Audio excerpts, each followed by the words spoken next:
ठाकरे शिवतीर्थावरती दाखल झालेत।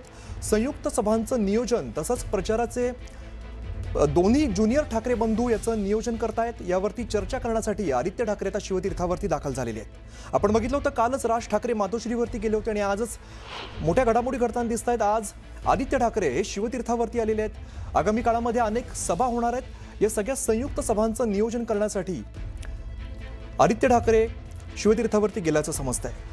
सुमित सावंत आमचे प्रतिनिधी आपल्याला अधिकची माहिती देतात। सुमित, आता एकंदरीतच हालचालींना वेग आलेला दिसतोय, घडामोडींना वेग आलेला दिसतोय।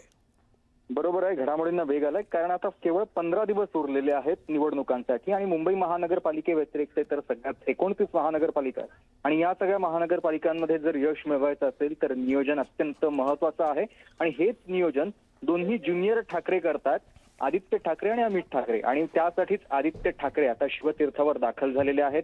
या दोन्ही बंधूंमध्ये पुन्हा एकदा चर्चा होईल कसं नियोजन करायचंय, कारण जसं आपण मगाशी सांगितलं होतं की 4 तारखेला एक जाहीरनामा दोन्ही ठाकरे बंधू म्हणजे सिनियर ठाकरे बंधू प्रसिद्ध करतील, त्यानंतर त्यांच्या संयुक्त सभा होणार आहेत। पण त्या व्यतिरिक्त या मोठमोठ्या सभांव्यतिरिक्त प्रत्येक वार्डात पोहोचणं, प्रत्येक मतदारापर्यंत पोहोचणं गरजेचं आहे आणि ती जबाबदारी या 2 ज्युनियर ठाकरे बंधूंवर असणार आहे आणि म्हणूनच त्याचं नियोजन स्वतः ते करतात। इतर नेत्यांवर ही जबाबदारी न टाकता स्वतः या सगळ्या नियोजनावर चर्चा केली जाते आणि म्हणूनच आज आदित्य ठाकरे अमित ठाकरेंची भेट घेण्यासाठी शिवतीर्थावर पोहोचलेले आहेत।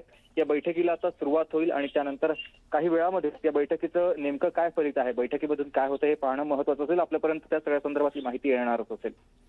निश्चित सुमित, वेळोवेळी या संदर्भातली माहिती घेत राहू। तुर्तास धन्यवाद या माहितीसाठी।